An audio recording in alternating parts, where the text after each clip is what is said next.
Faithful is super excited. Coach, I wanted to ask you a question, and I wanted to talk about something that, one of the biggest things when people are talking about his contract, Coach, he's got a 5-year contract, $1.4 million. He's got a $1.2 million salary pool for coaches, where he's going to be able to hire 10 full-time coaches, have graduate assistants, also Alice and things like that. Coach, how important is it for him to have that security of the 5 year and also to have the amount of money, which dwarfs Southern by a couple of $100,000, because they had $950,000. We're at 1.2. How does that work when you're talking about putting the staff together, and how's that going to really help him, having the years of 5 years and having that amount of money to make a staff? Well, I mean, it takes some pressure off of his honeymoon year. What I mean by that, off of his first year, meaning everybody is invested in. You know what I mean? I feel they got the right guy in Coach Ken Gray, graduate quarterback, proved that he's a proven winner on the field as a player, off the field. Now he's taking over a job at Albany State, has won a championship. I think he's proved that. I think now Florida A&M is making a commitment. The only, if I had a question about it, is hopefully him and the athletic director is being to, get married and make sure they have a great relationship. I think it's important that you have a complete coaching staff. And not only is he having a complete coaching staff, he's not having a complete coaching staff that every year he ain't going to be losing a coach to his peers, because he's going to be able to match some of the monies that they make. I think that's very, very important. Hopefully he puts some money into a secretary, because when he put this team together with $1.2 million, all of them got to be able to say, Quinn Gray is our boss, and that's how we move. We move all in one motion. So I think it's great. I think it's great for Florida A&M. Again, the only question mark I have is when this new AD come in. We talked about that 2 weeks ago. Hopefully everything in line. And with him being able to have that kind of money and hire those coaches, everything got to be in line with the head coach's dream, head coach's philosophy, what the head coach want to do. So I think he's off to a roaring start. I know for a fact he's guaranteed 3 out of the 5. You know what I mean? If he starts out slow, but I just don't see that. I see him being very, very competitive. Coach, I tell you, one of the things that I found interesting is that when I saw the contract and I saw the years and I saw them out, and one of the words I like to use is value. Florida A&M is getting great value in this contract. And also, to your point, Coach, when you're talking about alignment, I did a watch party. They did the contract went before the board of trustees. Angela Suggs was there to present along with President Marvin Johnson. And Coach, I was looking forward to be on there for an hour and a half. Somebody, the second and third, you know how they have to do it, the second and the third and the fourth and the fifth and this, Coach. Coach, we were on there. The meeting went for 10 minutes, Coach. And what I say is because the president knew who was the best person for the job. Special Assistant Suggs worked with the president to identify all the various candidates. And then from there on, it looks like they had a great conversation with Quinn about contract, how he will feel comfortable about what he's getting paid, how we could make him successful. Coach, I'll tell you another thing, too. They've got money for 65 scholarships for summer school. What do you think about it? Coach, talk about that, because this is HBCU Coaches Corner. So they're going to be able to fund 65 players to go to summer school. How important is that for kids to go to summer school, Coach? Coach, that's man, look, that's just as good as getting players, Coach. That's where it starts. I believe in my philosophy that you win championships in the summer. And here's why. You if you have all 65, 70, 80 players, every championship I've won, Coach, I've had over 60 players stayed in the summer. All right. Got jobs, stayed, worked out. You get that camaraderie ship. You lifting weights. You've got your conditioning. So when you come into August, you're not trying to get in shape. You learning plays. See, back in the day when we come in, everybody come in August, nobody ain't really in shape. So you still just trying to fight through them first 2 weeks of getting in shape.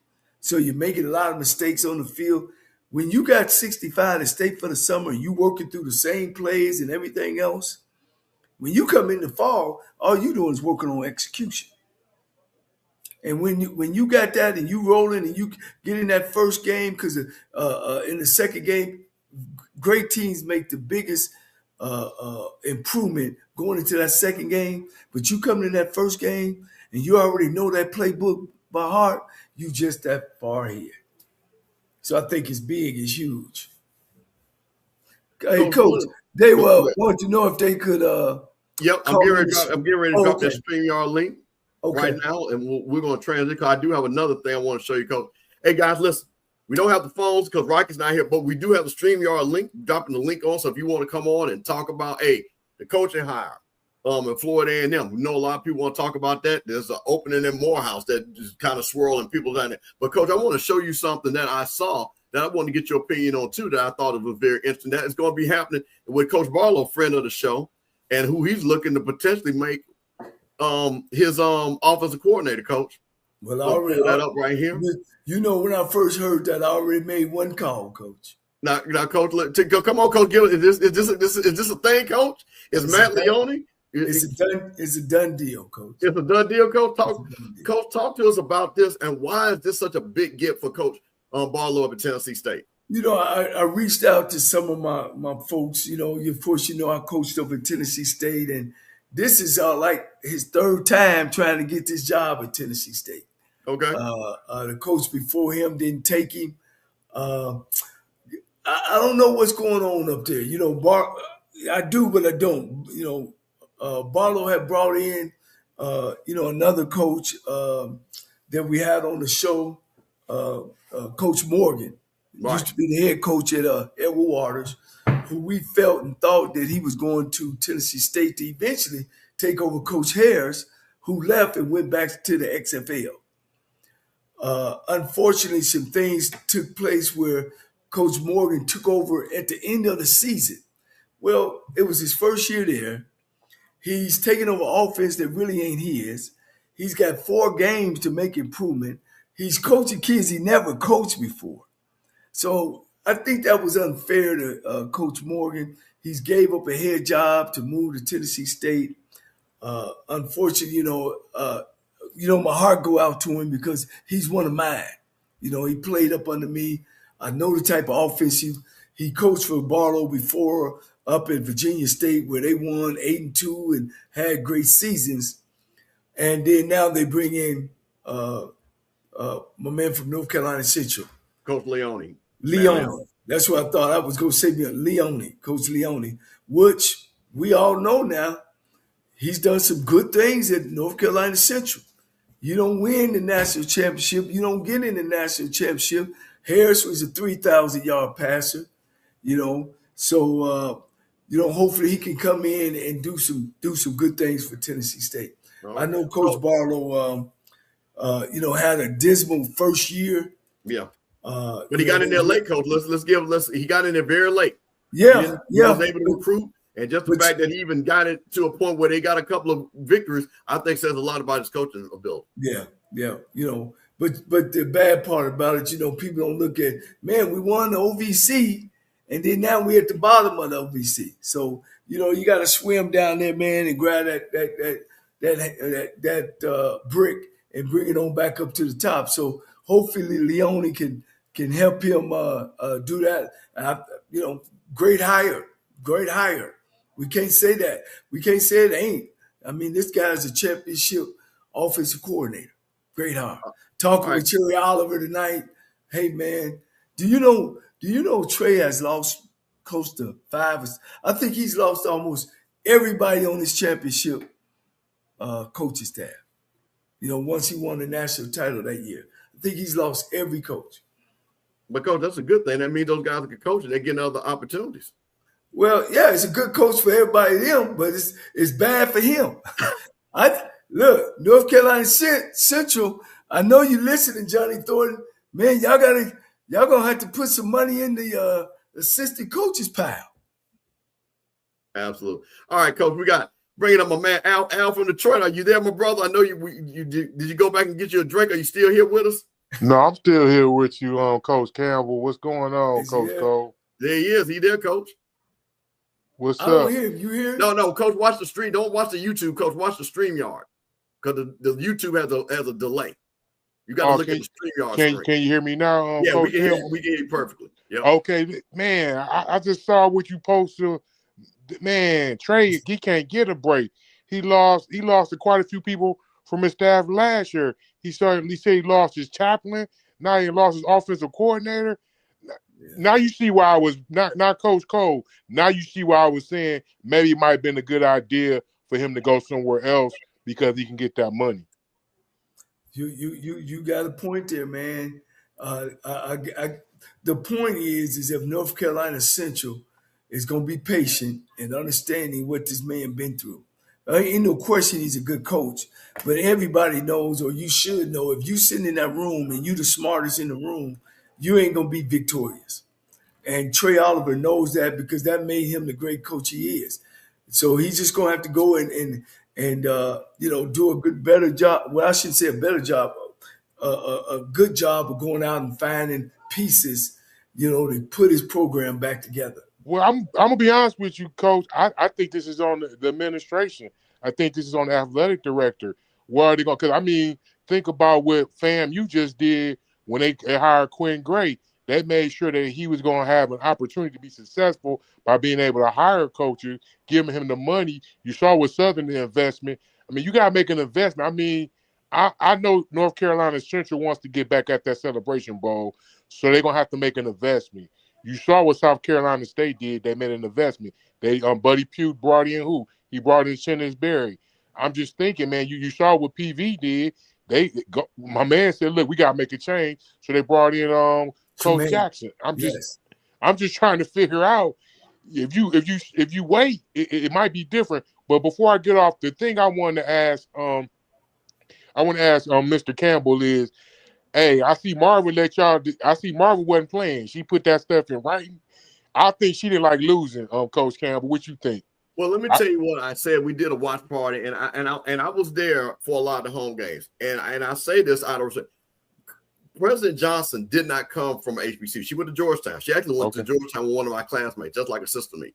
And I think what she quickly learned as she was the president and had to get on that field and saw the passion of the fans and how important it was to have a winning program in Florida A&M, I think she started to say, you know what? This is somewhere where I can start making inroads with the alumni. And I think she started working. And again, that's the reason why AD Suggs didn't go anywhere. I tried to tell people. She identified the ability that AD Suggs had. She said, well, you know what? I think I have a better position for you. Let me make you the special assistant to help give me an overview of the university, especially with athletics, football being the front porch. And I think she really saw how important it was. And I'll tell you one thing. She went down to that Mississippi Valley game and saw the hurt and the She saw that? She was at that game? Oh, yeah. She flew down there. The president usually goes to all the games. And I think right then that she became a rattler right then to understand that was unacceptable. And I think that was she quickly went to work to find a person that, A, would not lose to Mississippi Valley anymore, not have 40-point blowouts, and to put FAMU back in the championship position. Man. So now I understand now, Mr. Campbell. I knew somehow. I said, man, listen, she did it so quick. I said, everybody on her, but she hurried up and got that dude up. Like I said, nothing against Coach Cozy, but losing to Mississippi Valley wasn't a good idea, man. So I'm gonna leave it at that. Y'all guys have a good one. We appreciate it.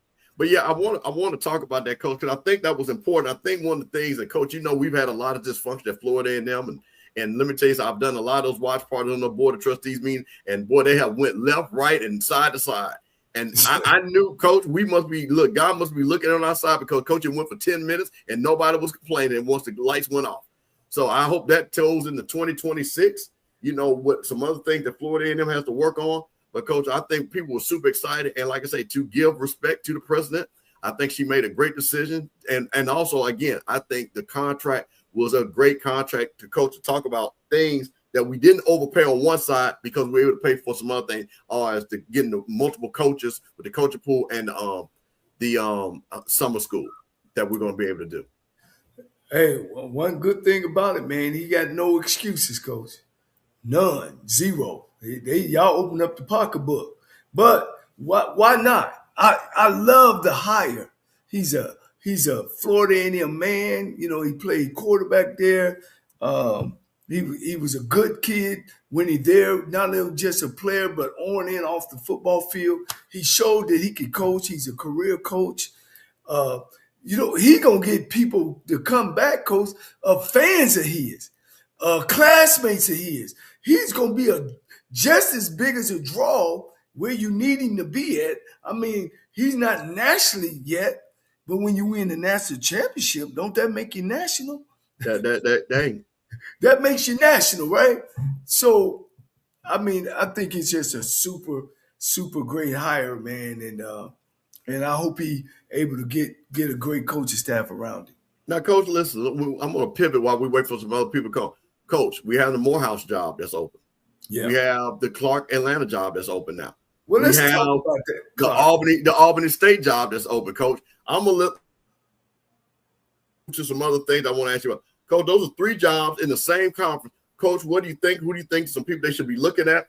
And what do you think the opportunity is for a coach to come in and turn at least Morehouse around and to rebuild what Teddy Keaton did and also keep it going with Albany State as far as being a champion? Albany State is down to 2 guys now, 2 guys that they're interviewing. And I was getting that information before I got on. I didn't get the 2 names yet, but it's down to 2. And Morehouse, right now, they had an interim coach that's there named George. Why should I'll get it. No problem. Who he worked for, Coach, my mind, and he's been there for 18 years. George Copeland, I'm sorry. Okay. George Copeland been there for 18 years, Coach. He's been the defensive coordinator there for 18 years. The last time they went to the playoffs, he was the defensive coordinator. And he's set for 3 different coaches already. So I think they're leaning in that direction, you know, saying, well, man, we keep having this guy. He's been here. He's a solid roadblock. He knows everything about the program. Why not give it to him? So he's sitting there and he's taking over what's going on now, and he's kind of running the program. At Clark, of course, this was a big thing that happened this past week. They still got some coaches there that's actually doing the recruiting for the school. And, it's unfortunate there that they had some things going on in the program that the administration just didn't care for, and unfortunately for all the coaches there, after coming off the best season that they've had in over 35, I think 40 years, Coach. That first season at 7-3. But I just want everybody to know this, though. That don't mean that Coach Keaton done some or he's a bad guy or any other of the coaches on there. Man, that's just a part of coaching, Coach Campbell. There's a coach that get hired, there's a coach that get fired, and there's coaches that's about to be fired, and there's coaches that's about to be hired. That's just a part of the business.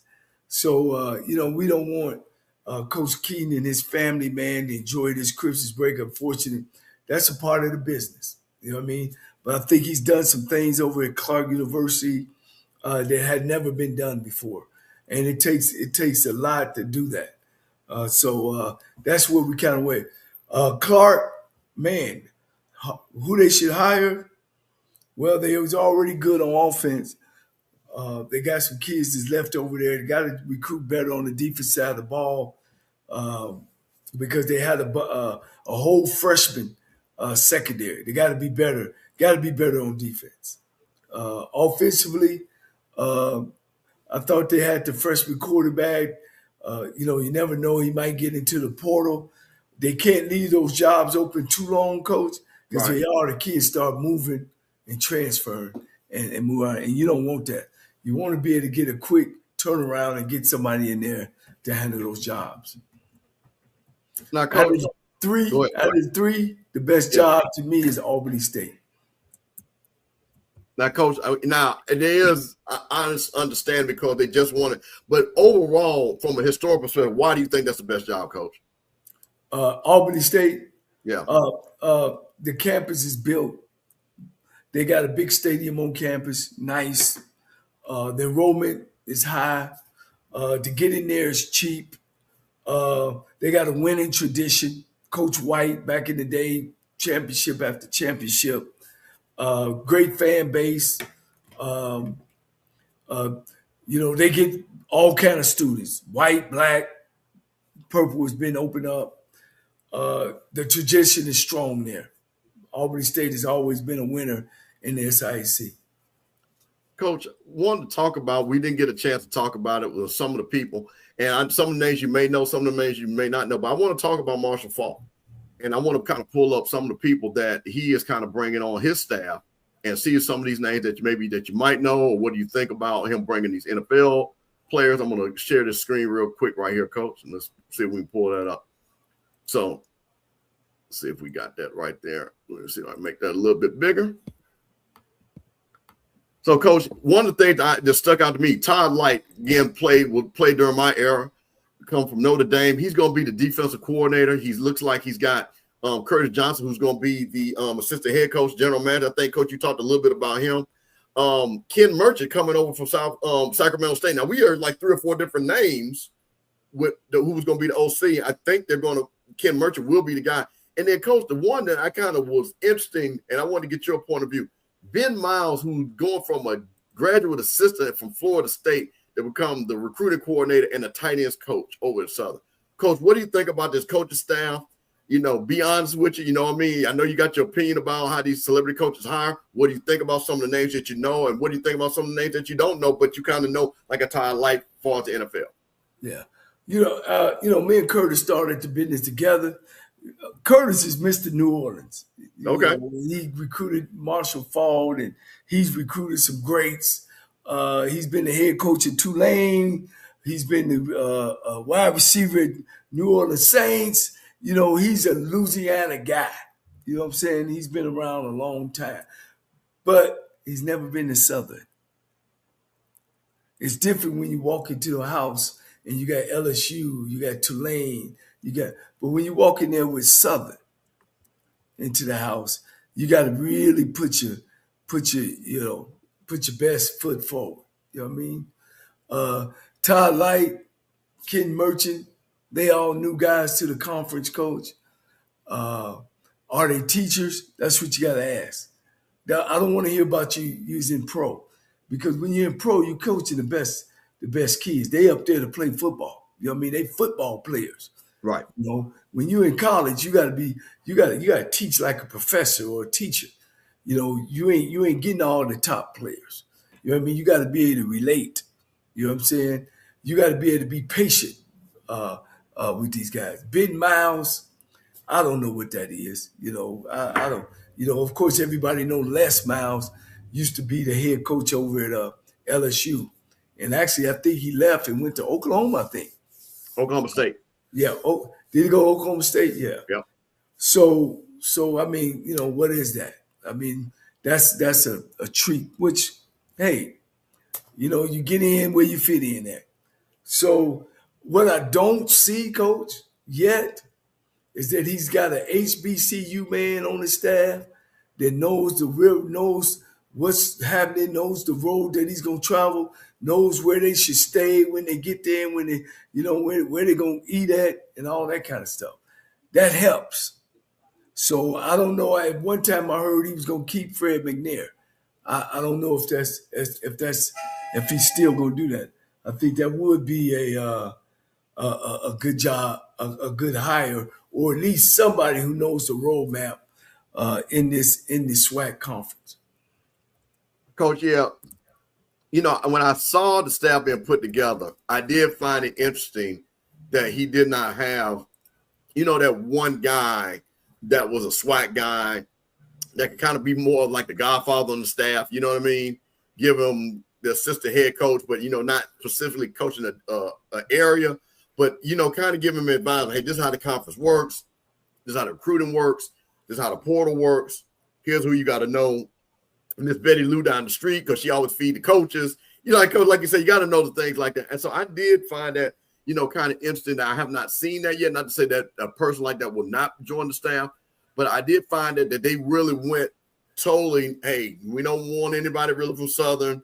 We're going to go with, what Coach Falk, again, he's been around Dion. He was up there in Colorado. He's bringing NFL guys. He played with Todd Light. So I do understand some of the trust there. So I did find that interesting of kind of how he's building that staff. Again, I'm seeing there, of course, it's the high schools. So he is hitting, high school players. The portal, of course, we know opens up, in about 10 days, a little bit less. I'm going to say, my homeboy who I grew up with, Martin Bates, he works at Delaware State. And me and him talk, for hours, of course, catching up. We grew up from down the street from each other. Martin Bates played at Bowling Green, All-American, and went on to play with the Kansas City Chiefs and the San Diego Chargers, for another 12 to 15 years. Yep. And we had an opportunity to talk about, and I asked him, I said, what's going on? He said, man, look, we got a great staff. We got 8, 9 guys that have actually coached in the pro. Coached. I didn't say play. I said coached. And a couple of them I went to some HBCUs. So they got a good staff, of what they got to do.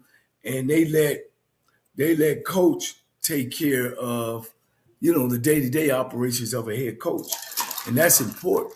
And, when I seen Delaware State, and how they were dressed and how they approached the game, I really felt that Coach Jackson had an idea of what he wanted to do if he ever got a head coaching job. And of course, the rest is history. And I think he'll come back just as strong this coming year. Right. Yeah, Coach, I got to agree with you. And Coach, and speaking of Coach, we can kind of talk about that. You know what? What do you think about this? I just read this, that Delaware State has actually extended Deshaun Jackson. Coach, what do you think about that? It speaks volume about him as a man and a coach, that, he's serious about what he came there to do and what he came there established. I'm impressed. I'm not no hater in no means. I thought he made some good moves. Like I said, when I look at a football team, I can tell if somebody is paying attention to details. And a lot of times, if you ain't been in this head coaching position, or you ain't been in a coaching period, then you don't know what you're doing. And I'll never, let me say this and make sure, I'll never buy into, I'm an educated man. I'm an educated man and an educator. And an engineer as well. And I will never buy into because you're a good player, you can come and be my CEO of my company. I'd never buy into that. I don't care because if you look back, we've hired a whole bunch of pro players before. Right. That don't make you successful, Coach. That don't make you successful at all. And the most people who have success is career coaches. It's coaches like Coach Thomas who don't came up under these great coaches, and he don't seen championship. He don't seen how it works and what you got to do. When he sat in that chair on January 5th, when he report, he already know what he gonna talk about, where he gonna go, who he need to see, what the coaches need to do, and everything else. Coach, one of the things I saw, and shout out to HBCU Game Day, they're making a commitment, $125 million athletic transformation initiative. The plan includes a new indoor training facility, a revamped football stadium, and significant upgrade to the downtown athletic campus. The first phase of the project totals $50 million, already includes $20 million in state funding and $5 million in private support. According to Allen, athletics plays a central role in the university's growth and profile. So how much do you think Deshaun Jackson's profile is also allowing them to fundraise, Coach, and to make this commitment to him? Because they say we want to keep him around because we want to use him to fundraise. Well, me knowing about Delaware and Delaware State, the state is actually, Campbell, you say this all the time about these other schools, give us our money. Yeah. And finally, Delaware State has been getting their money. So having Coach Jackson there is a caveat. You know what I mean? Right place at the right time. We getting this money, we got this coach, and it's just a win-win situation for that school. You know what I mean? How much did he have on it? Not much, because a lot of them was already in place. Because Delaware, the University of Delaware got all that already. And Delaware State should have been having, and so having him there, it added. Having a great year, it added, saying we're not wasting our money. You know what I mean? It made everybody feel good. That's one thing about winning, Coach. When people feeling good, I remember when I was talking to an AD, and I don't want to say who it was, and the AD said, "Well, Coach, you was drunk at a place." And I said, "Man, let me tell you something. You don't know me very well. That ain't never me, Coach. You've been out with me, a whole bunch of times." Right. I said, that ain't me. And I said, but here's the thing though. When you have these functions, you do have some drinks there. Because when people is having a good time and they're around good people, they tend to open the wallets up. Shoot, with every PWI school I've been at, Coach, when we had functions, they have a little drink around. Everybody relax. But guess what they do? They write them checks, Coach. Yes, sir.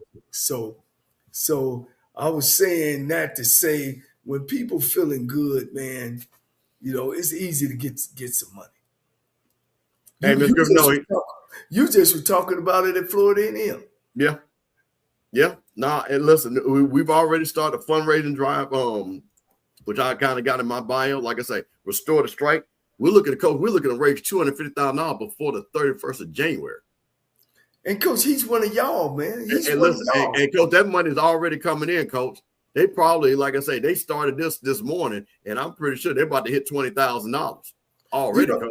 I'm still upset at Mississippi Valley when they didn't give Willie Totten the athletic director job. Why would you not give a man the athletic job that his name, we as HBCUs, we have made some boo-boos, Coach. Why would you not give Willie Totten the job when his name is on the stadium? Why would you get rid of Doug Williams in his 25th year anniversary of winning the Super Bowl? You know what I mean? What we doing, Coach? You know what I'm saying? It's just so many times the problem with us is we can't afford to miss those money grabbing opportunities. You know what I mean? We can't miss those, man. We can't miss those opportunities. Absolutely. Coach, I tell you what, we like it's the holidays, and like I say, want to thank everybody, for joining us tonight. Coach, I know we kind of went over everything. Coaches, I do want to just ask you one question. What are you looking forward in 2026? What do you want to see from, again, the HBCU coaches? What do you want to see from the fans going into 2026, Coach? I think media-wise, that I would like to see, and I'm talking to the commissioners, presidents of HBCUs and stuff. I think every school has a brand. They do. But I think we will get the bigger hot potato or the bigger money if we start supporting the brand of HBCU, historically Black colleges and universities. I love SWAC TV. Man, Coach, that's one of my best shows because I can watch all my games. You know what I'm saying? I ain't watching pro football. I'm watching SWAC TV. But here's my problem. HBCU Gold, man, one of the greatest things that happened for us, man. HBCU Gold, historically Black colleges. We filming football. I can't say enough about it. But here's where I think we need to do a better job at, if we could. We need to promote how we get the app. I think every campus should have some up there. When the kids show up on campus, you know how they have those. I forget the name. Get the app, HBCU app, get the SWAC TV app. Every kid that go to a Black school should have the app on their phone. Every school. Because that's where the money is. Listening to our commissioner, he said, man, we got 900,000 fans, new fans, every game. we should be passing that code out. Get the app. We need the app. We need the HBCU Go app, and we need the Swag TV app. Let's put the money in promoting getting the app. What you think, Coach? Well, I think one of the biggest, Coach, and I'm gonna say this too, and I've been to a lot of these. When you finish. Yeah, and I'll say this. I think there's a big disconnection between the students and them supporting athletics. Yeah. I see a big disconnection. So, Coach, to your point, you've got kids that don't even know when a big game is. They don't know. And I'm telling you what I know, because I got kids that are friends that are kids. Hey, and I say, hey, man, Alabama State and Jackson State are playing. Your kid going to the game. They ain't going to the game. Like, man, that's a big game. Man, they doing something else on social media and stuff like that. And I've seen you at FAMU. We have an outstanding student say. But when Jackson State came down there, man, it was like, I was shocked. I was disappointed that those students did not show up for a big game. This is Jackson State, and they don't even understand the importance of FAMU and Jackson State, and things like that. When we went to school, and like I said, when I would take my friends from FAMU to Jackson State game. When Jackson State played Grambling Southern, I'm like, we would look good. We'd be playing somebody in the MEAC. I'm like, bro, you about to come. I'm about to show you something. I know it's definitely a difference, because when I was in Texas Southern in the 80s, because we averaged 12,000 fans, and we wasn't really doing a whole bunch of winning, but it was game day. It was game time. Everybody would come to the games. You know what I'm saying? And of course I know now, there's a lot of other distractions and stuff. Here's my other thing. Same thing to our commissioners. And this is not saying they're not doing a great job. Let's make sure we're clear. I'm not saying they're not doing a great job. Again, the SWAC Challenge and the Celebration Bowl. The Celebration Bowl is our Super Bowl. That's how we should take it. People come from all over America. I've been to 11 Super Bowls, Coach, NFL Super Bowls. People come from all over America. It ain't just the people who support the two teams are there. It's an event. So we need to push, in the advertisement, to me, and the promotion should be pushed. This is our day. Martin Luther King, Frederick Douglass, W.E. Du Bois, Henry Box Brown, Harriet Tubman, Parker, Bus Raid, all these. It should be our day. We should be promoting. When we went, it was only 26,000. Prairieton and Holly show up. They were coming from Houston. We forgot they just had traveled to Jackson State the week before. So that's tough. But the game should be supported by Black folks. Black folks. I think we should do it. We need to bring some type of major rapper in that mug. Make halftime go an hour, Coach. Who cares? We partying. It's a party in Atlanta. So instead of us putting all the pressure on the two teams to bring all the fans, everybody should be there, Coach. Everybody that have attended a HBCU school should come, and we should pack that thing out. Somebody or some promoter got to get in there and grab that game, invite some stars. Tyler Perry gonna be there. Beyonce gonna be there, like it used to be at the classic, the Space City Classic that we used to have in Grambling against Grambling, or the Bayou Classic, or the Labor Day Classic. That game, you know what I'm saying? Man, we get some top rapper in there, T.I., whatever, man, come in there at halftime and work with whoever band show up there and have another stuff. We should be 50, 60 strong up in there, Coach. But we got to advertise it as our Super Bowl. Right. Does that make sense, Coach? No, it totally makes sense, Coach. And you hear pushback, and I know again, I understand for some people to not be able to come, but to your point, Coach, I'm a type person. I used to go to All-Star Weekend and the Super Bowl every weekend and everything like that. And it was a thing. It was just a thing. And Coach, that we didn't have a school Texas Southern one. Their family was, but it was. We had a ball. It was, and the game was great. If you were a fan of football, which showed because they showed all the white people were watching, Hispanics were watching. It was a great football game. So my thing is, if people would start to say, you know what, I'm going to make this, and again, I think it's two things. They need to have a job fair. They need to have a college fair, which the college fair to me is just easy. Coach, the commissioners and the people who they got to sit down, man, and make this thing the goddamn Super Bowl, Coach. The music should be going. Hey, Conrad, one thing. Conrad, yeah, there we go. Looks like, okay, there we go. All right, Coach, we got Conrad on here. Brother Conrad, what's going on, man? Thank you for joining HBCU Coaches Corner. You got me and Coach Cole. He on the UP. Which channel he on? Coach Cole. Hello. Can y'all hear me? We can hear you. Coach Cole, Mr. Campbell. I just found out too, Coach, why he's trying to get together on the deal was. Do you know, out of both games, I got this from the media. Hold on, Conrad. Yeah, go ahead. That we had more Caucasians watch the Celebration Bowl and the challenge than black folks, than black households. Yeah, we did. All right, Coach, watch the stream, y'all. We got Conrad on. Conrad, go ahead, brother. What's your question? Coach Cole, how you doing, sir? Can you hear him, Coach? Coach Cole, how you doing? Man, I'm doing great. How you doing? Hey, man. Hey, I'm a long-time assistant at Morgan State University here in Baltimore, Maryland.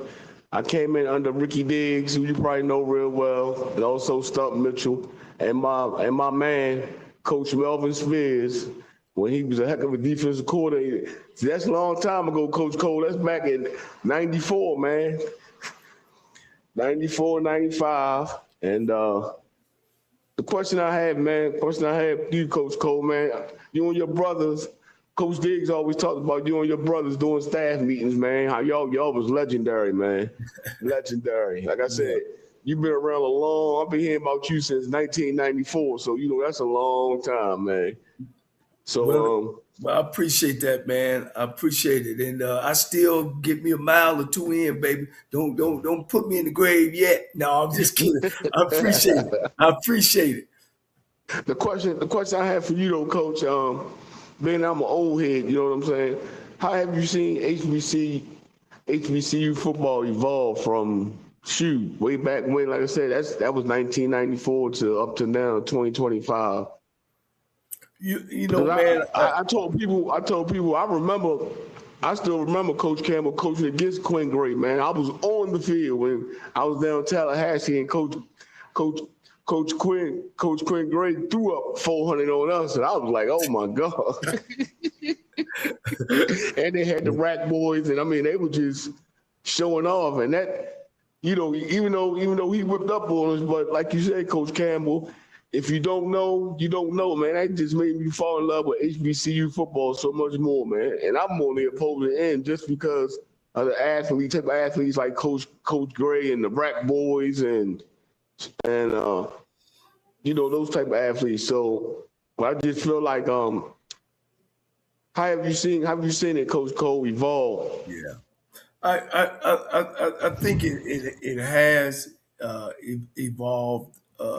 But I still think that we got so much more to go. I'm one of those guys that I don't want to sound hard as I'm either winning or I'm losing. I ain't a Serb and stirring a Serb, and while we can, we could. I think we could be much further along. I think with this SWAC TV, I think with this HBCU Go, I guess we have evolved from just BET. So we have, but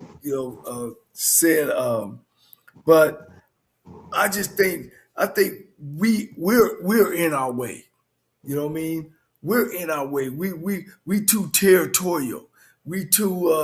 I'm Jackson State. I'm Florida A&M. I think it's the brand. The brand is HBCU. You know what I'm saying? I don't think the brand we get the little money on those. And the only ones that are getting them, and Coach says it's so lovely all the time, the Bluebreds. He always say the Bluebreds. They getting the money, but the Valleys ain't getting the money. The Alcorns ain't getting the money. The Pine Bluffs ain't getting the money. You know what I'm saying? But if we go HBCU Go, I'm an economist. If the SEC can do it The HBCU can do it, just on a Yeah. lower model. If they getting $2 billion, what's wrong with us getting $900 million on the TV Mm-hmm. package? The HBCU brand, not saying that we're lower than them. You know, we got to take our stance. This president of Lane College used to tell me, Dr. McClure used to tell me, he said, see, Coach, we ain't TSU. And my brother was with me. We not Nebraska. See, y'all big animals. See, we little animals. See, we got to wait till y'all go to sleep, then we come out and get the crumbs. You see what I'm saying? Ain't nothing wrong with getting the crumbs. The thing is that make sure we doing what? Eating. And I just think that we if we could come together, and I've been saying this for 10 years. I know somebody gonna take my idea one day. You know, when y'all die, y'all make sure y'all tell them that we need to come together as the HBCU TV package and sell the TV package, our best games. The promoters who's putting those games on, pay them. Make sure they do their job. Here's the number you need to meet. This the money you get. We want to pay them out the big payment, so the games will be watched. And that Celebration Bowl, man, we got to spend some money to make money. We got too many African American superstar entertainers that can't be at that game. Like somebody said on my comments, a pre-show, a halftime show, and an after show. You know what I'm saying? And both teams playing, and give both teams rights to tickets closer to the field. And man, then have just a damn ball, man, and just show off. But we get in our way. You know, we don't love each other like we should, man. I was just watching some. I'm preaching, ain't I not, Coach? I was just watching some 60 stuff, Coach. You know, they were crossing the bridge, and you know, we had some brothers sitting up at the counter, and they were throwing ashes in their head, and them brothers we were just look. No, man, we don't sit at this table. We eating today right here at the table. That's them the brothers that we need, man. No, man, we're going to be together. We're going to work this thing out, and we're going to make this the biggest and most exciting 2 games that's ever been played, man, in college football. And we can do that. We can do that, man. We can sell Atlanta Stadium out, and we can sell Georgia State Stadium out with those 2 games. But we got to make a commitment, and we got to be able to touch the people. And I think if we had these things at every campus about making sure you get the SWAC TV app, the HBCU Go app, have some promotions about it, man, and do some things around it. I think that package could add money to every school.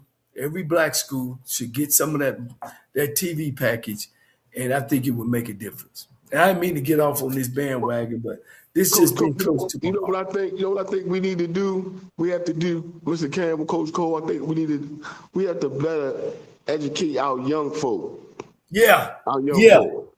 Yes. About our HBCUs, because I mean, I just give you a personal history of myself.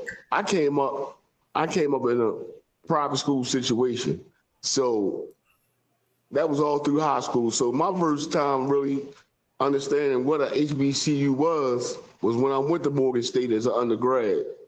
And basically it was a culture shock. It was a culture shock because I try to tell people, when I went to this private school, man, I'm not trying to sound like racist or anything like that, but when I went to private school, those Caucasian brothers that were at the school, they tried to get us to understand as brothers, as black men, that we were better than our counterparts. Those kids that went to a public school, stuff like that. That's how they try to condition our mind. You know what I'm saying? And that you were better than. You know what I'm saying? Instead of just saying that, okay, no, he just like me, so we all one. You know what I mean? So, and just like when it comes to our HBCUs, you know what I mean? Because I was in that type of setting, it was, okay, no, you've been educated to think better than the Morgan State University or the Bowie or the Howard. You know what I'm saying? But once I got on campus at Morgan State, I was like, again, shell shock. I was like in awe because I was like, man, no, it's nothing like what I learned. So I just think I think we just need to do a better job of educating our young people about our HBCUs. That's very important. I'm a middle school teacher, man, here in Arizona, and I mean, it's just so disgraceful that our young kids don't know anybody. You ask them who Martin Luther King is, they say that's the first black president. You know, and it's bad. I think you hit the nail on the head. That's why they want to take. You know, we get into some political stuff, but they want to take stuff and don't want you to read books, and books don't supposed to go in the libraries, so you won't know who you are and why you are and what you're supposed to be doing. So I get it, but I just think that I can't say enough about Commissioner McCullen. I mean, he come up with the SWAC deal, and Curtis come up with the HBCU goal along with his backing. But I still just think, man, that we need to promote them games, Campbell, as and us also games. Coach Cole, not the Mr. Campbell. Also, man, that I'm here in Baltimore, Maryland, 45 minutes from DC Howard University. There's a different mindset of the level of HBC football up this way, because we get a lot of athletes that if they start getting recruited by Alcorn, Southern, Jackson State, Florida A&M, even though Morgan is like 20 minutes from where they live, it's like Morgan's not seen on the same level as a Florida A&M, Jackson State. It's almost like, oh, the SEC come and recruit me because I'm getting recruited by Alcorn, Jackson, Florida A&M, and all those. So there's a different mindset about football down the deep south than it is up here in the Northeast. Can I say one thing to you that would help? Win, baby, win. Everywhere I've been, I look, Coach, at Lane College, man, they hadn't had a winning season in 25 years. When I won, I started getting athletes. When I went to Texas Southern University, we were 0-44. Everybody said the same thing. But I sold myself in the university and made sure that they understand that they're going to one of the greatest schools in the country. I won. We filled the stadium, season tickets high. So I get it. In this sport, you got to win, man. You got to win. You got to win the people. You know what I'm saying? I mean, you got to go out and touch them. But I get you. I understand, and you just got to run a first class program. Because just like because there's a lot of terrific things going on, Mr. Campbell. I don't know how recently you've been up this way at Baltimore, but there's a lot of recent activity going on at Morgan State. I mean, a lot of beautiful buildings going up at Morgan. So yeah. So just from an academic side of it, Morgan has been growing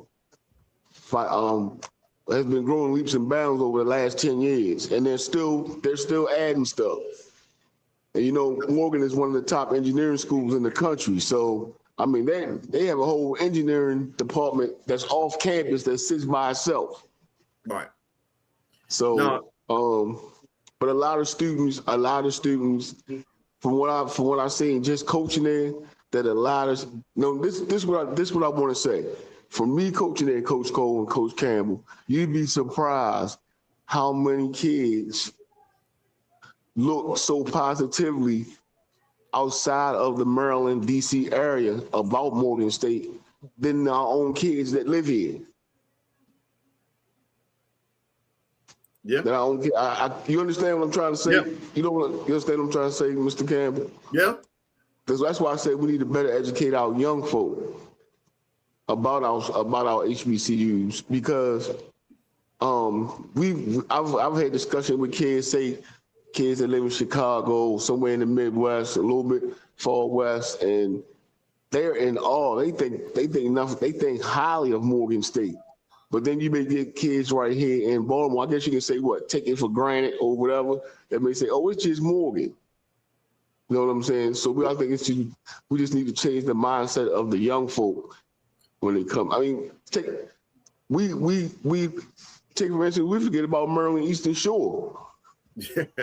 One of the things I was reading, one of the comments was said that it takes time to build a capacity out. But I'm just saying that we've been playing football for years. I've been around the conference of black college football for 41. I'm saying put together a package of all our classic games and go pitch it, get the best people that can go pitch it to one of these networks that when they turn on that TV, they going to see 40 to 50,000 fans like they see in the SEC, like they see it in these other conferences. You with me, Campbell? Yeah. Then we got folk there. You know what I mean? And folk is going to be watching the games on there. We do our promotional right. And, man, we good, man. And get them, 2, 3, 4, 500 million. What could 500 million do for us, Coach? $500 million, Coach. Yeah. Morgan, what Coach give MEAC and the CI, huh? Well, I'm just saying that's what Coach talked. They got that money from the state that was owed to them, and they're investing those resources to make it a great world-class campus. Hey, Coach Johnson, we appreciate you. We're going to let you go because we're going to shut this thing down, but we appreciate you joining us, okay? No problem. I appreciate you having me on. All right, thanks, Coach. All right, Coach, I tell you what, listen, around an hour, I tell you what, I'm going to say my last little bit, and Coach, I'm going to say it again and let you shut it down. But listen, hey, I want to thank everybody for joining HBCU Coaches Corner. Man, this has been an amazing year. Man, we have had some of the top coaches that have come on and made history and made news by coming on this show. We were the first one to let you know who a Tremaine Jackson was, and you got to find out what a great coach he was. We were one of the first people to let you know how great a Tennis Berry was. We were the first people to brought Quinn Gray on and kind of let you know, foreshadowing what the greatness was going to be with him. So, man, I want to thank Coach Cole and all the coaches that have come on HBCU Coaches Corner. I want to thank everybody's watching it, man. And I'm going to say this, man. For this last part of the year, let's have a little bit of peace, Coach. You know what I'm saying, on social media. Let's just have a little bit of peace. Let's wish everybody well. Man, let's go into 2026 supporting our universities, because I tell you this, and I will say this. Hey, man, listen, if you got a little bit extra change, donate to your university. Guess what? If you make it real money, this can be a tax write-off. So all your universities looking for money. Hey, for the rallies, we got the Restore the Strike, man, among the other things we're raising money for. Give that money for Coach Quinn. So, Coach, I tell you what, I appreciate you for having me on, and, man, I look forward to a big, big 2026. Yeah. Hey, man, I can't say enough, Steve, how you've added to our show, the value that you are, and I thank you. I thank you for allowing me to be a part of your life as well. And, have a great year. To our Rocky that's not on today, man, I know you probably watching, man. Man, you the guy, man. You the guy, man. You the guy that will screw it up, but that's okay. That's why you got me and Coach Campbell right here, man. We love you. I love you and your wife. For our fans, man, we had 2 million views last year. Hopefully we going to count them up, and we kind of feel that we way above and way out in front of that. I can't say enough about the man upstairs who's been watching over my life, not only over my life, over my family's life. And it's been one heck of a year, And I salute you guys. If you hadn't subscribed. If you hadn't got our Instagrams and our information, do that. You can.